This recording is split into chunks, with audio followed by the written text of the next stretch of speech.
اور کس نے یہ کائنات بنائی؟ یہ صاف ہے کہ خدا نے ہی اسے بنایا ہے۔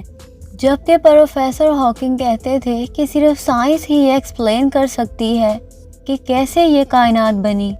انہوں نے کہا تھا کہ ہم سب کو اپنی زندگی کے لیے اور اس دنیا میں ہمارے وجود کے لیے سائنس کا شکر گزار ہونا چاہیے، نہ کہ خدا جیسی کسی طاقت کا۔ اسٹیون ہاکنگ مانتے تھے کہ ہماری دنیا سے الگ دوسرے سیاروں پر بھی زندگی ہو سکتی ہے۔ انہوں نے ایک بار کہا تھا، اس لامحدود کائنات کو دیکھتے ہوئے یہ لگتا ہے کہ ایلین سچ مچ میں ہوں گے، لیکن ہمیں ان سے رابطہ کرنے کی کوشش نہیں کرنی چاہیے، یہ ہمارے لیے خطرناک ثابت ہو سکتا ہے۔ 2010 میں اسٹیون نے کہا تھا کہ اگر کبھی ایلین ہماری دنیا کو وزٹ کرتے ہیں تو نتیجہ کچھ ایسا ہوگا جیسا کہ تب ہوا تھا جب کولمبس امریکہ کی زمین پر اترا تھا۔ کولمبس کا امریکہ پہنچنا امریکہ کے لوگوں کے لیے نقصان دہ ثابت ہوا تھا۔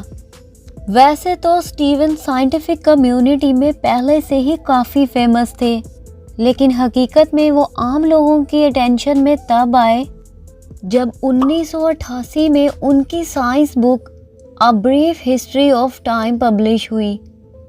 اس بک نے پوری دنیا میں تہلکہ مچا دیا۔ یہ اپنے وقت میں سب سے زیادہ بکنے والی بک بنی۔ 150 ہفتوں تک new York Times best seller list میں رہی اور سارے ریکارڈز توڑتے ہوئے 237 ہفتوں تک British Sunday time best seller list میں رہی۔ اس بک کی 1 کروڑ سے بھی زیادہ کاپیز بک چکی ہیں۔ پروفیسر ہاکنگ کہتے تھے کہ انہوں نے ہمیشہ خواب دیکھا تھا کہ وہ سائنس پر ایسی بک لکھیں گے جسے عام لوگ بھی آسانی سے سمجھ پائیں۔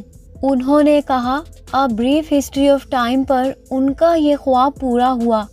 یہ بک انہوں نے تب لکھی تھی جب وہ جسم سے پوری طرح سے معذور ہو چکے تھے۔ اسٹیون کی یہ بک کاسمولوجی پر ہے اور اس میں انہوں نے بگ بینگ اور بلیک ہول جیسے ٹاپکس پہ لکھا ہے۔ پروفیسر ہاکنگ نے اپنی ڈاٹر لوسی کے ساتھ مل کر بچوں کے لیے بھی کئی سائنس بک لکھی ہیں۔ یہ کتابیں جارج نامی ایک لڑکے پر مشتمل ہیں جو کائنات میں ٹریول کرتے ہوئے کائنات کے بارے میں بہت کچھ سیکھتا ہے۔ اتنے بڑے سائنٹسٹ ہونے کے باوجود اور ان کی گراؤنڈ بریکنگ ڈسکوریز کے باوجود بھی اسٹیون ہاکنگ کبھی بھی نوبل پرائز نہیں جیت پائے۔ اسٹیون ایک سائنٹسٹ تو تھے ہی، لیکن وہ بہت سے ٹی وی شوز جیسے کہ دا اسٹار ٹریک، دا سمپسن اور دا بگ بینگ تھیوری میں بھی نظر آ چکے ہیں۔ بی بی سی کو دیے گئے ایک انٹرویو میں پروفیسر اسٹیون ہاکنگ نے کہا تھا کہ اسپیس پہ ٹریول کرنے کی ان کی بہت طویل عرصے سے خواہش ہے۔ 2007 میں ان کی یہ خواہش تب پوری ہوئی جب سائنٹسٹ انہیں ایک اسپیس شٹل میں لے گئے اور وہاں اسٹیون کو زیرو گریوٹی کا تجربہ کروایا۔ پروفیسر ہاکنگ تقریباً 4 منٹ تک ویٹ لیس رہے۔ اسٹیون ہاکنگ نے دنیا کے اختتام پر بات کرتے ہوئے یہ کہا تھا کہ آرٹیفیشل انٹیلیجنس، نیوکلیئر وار، وبائیں، کلائمیٹ چینج اور بڑھتی ہوئی آبادی، یہ سبھی وہ وجوہات ہیں جو دنیا کو اختتام کی طرف لے کر جائیں گے۔ پروفیسر ہاکنگ نے کہا تھا کہ مجھے لگتا ہے کہ بنی نوع انسان کے پاس خود کا وجود بچائے رکھنے کے لیے 1000 سال ہیں۔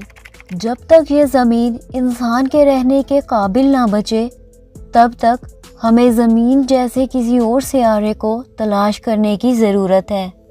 1963 میں جب اسٹیون محض 21 سال کے تھے، تب ڈاکٹرز نے ان کو بتایا کہ انہیں موٹر نیورون نام کی ایک خوفناک لاعلاج بیماری ہے۔ اس بیماری میں انسان کا اس کے پٹھوں سے کنٹرول ختم ہونے لگتا ہے اور آہستہ آہستہ اس کا جسم معذور ہو جاتا ہے اور پھر اس کی موت ہو جاتی ہے۔ کسی انسان میں اس بیماری کے پتہ لگنے کے کچھ ہی مہینے یا سال بعد انسان کی موت ہو جاتی ہے۔ جب ڈاکٹرز کو پتہ چلا کہ اسٹیون کو یہ بیماری ہے، تب ڈاکٹرز نے اسٹیون کو بتایا کہ وہ 2 سال سے زیادہ زندہ نہیں رہ پائیں گے، لیکن اسٹیون نے اپنی ول پاور کی بدولت ڈاکٹرز کی پریڈکشن کو غلط ثابت کر دیا۔ انہوں نے 50 سال سے بھی زیادہ زندگی گزاری۔ بیماری کی وجہ سے اسٹیون کا جسم پوری طرح سے بے جان ہو گیا۔ وہ نہ لکھ سکتے تھے اور نہ ہی بول سکتے تھے، لیکن اس کے باوجود انہوں نے کئی کتابیں لکھیں۔ یہ کتابیں انہوں نے اپنے اسپیچ سنتھیسائزر کی مدد سے لکھیں۔ یہ ان کا اسپیچ جنریٹنگ ڈیوائس تھا، جس کی مدد سے وہ اپنے گال کے مسلز کی مدد سے لفظوں کو ٹائپ کرتے تھے۔ اسٹیون پوری طرح معذور ہونے کے باوجود بھی اس ڈیوائس کی مدد سے لوگوں سے بات کر پاتے تھے۔ اسٹیون ہاکنگ برٹش تھے، لیکن ان کے اسپیچ سنتھیسائزر میں جو کمپیوٹرائز آواز تھی اس کا ایکسنٹ امریکن تھا۔ اسٹیون کے اسپیچ جنریٹنگ ڈیوائس میں وقت کے ساتھ کافی امپروومنٹ بھی ہوتی رہی، لیکن انہوں نے اس امریکن ایکسنٹ والی آواز کو کبھی بدلنے نہیں دیا۔ اسٹیون اسے اپنی آئیڈینٹی کے ساتھ جوڑتے تھے۔ انہیں وہ آواز بے حد پسند تھی اور لوگوں کے بیچ بھی وہ آواز اتنی فیمس ہو چکی تھی کہ کوئی بھی اس کو سن کر یہ بتا سکتا تھا کہ یہ پروفیسر اسٹیون ہاکنگ بول رہے ہیں۔ My name is Stephen Hawking. جب کوئی شخص اسٹیون ہاکنگ سے ملنے جاتا تھا تو وہ سوچتا تھا کہ وہ ایسے شخص سے ملنے جا رہا ہے جسے صرف دماغ کہا جا سکتا ہے، جسم نہیں۔ لیکن جب کوئی شخص ان کے سامنے کھڑا ہو کر ان سے بات کرتا تھا تب اسے پتہ چلتا تھا کہ وہ ایک ایسے کمال کے انسان سے مل رہا ہے جسے کسی کی ہمدردی، مدد اور مہربانی کی ضرورت نہیں ہے، بلکہ ویل چیئر پر بیٹھے ہونے کے باوجود وہ سب کام کر سکتا ہے، یہاں تک کہ وہ دوسروں کے کام کرنے کے بھی قابل ہے۔ پوری طرح سے معذور ہونے کے باوجود اس سائنٹسٹ نے یہ ثابت کر کے دکھایا کہ انسان کا اگر خود پر یقین ہو تو وہ کچھ بھی کر سکتا ہے۔ انہوں نے ایک بار کہا تھا، پچھلے 50 سالوں سے میں مرنے کا اندازہ لگا رہا ہوں۔ میں موت سے نہیں ڈرتا، لیکن مجھے مرنے کی بھی کوئی جلدی نہیں ہے، کیونکہ مرنے سے پہلے مجھے اپنی زندگی میں بہت سے کام کرنے ہیں۔ سو اس ویڈیو کے لیے اتنا ہی۔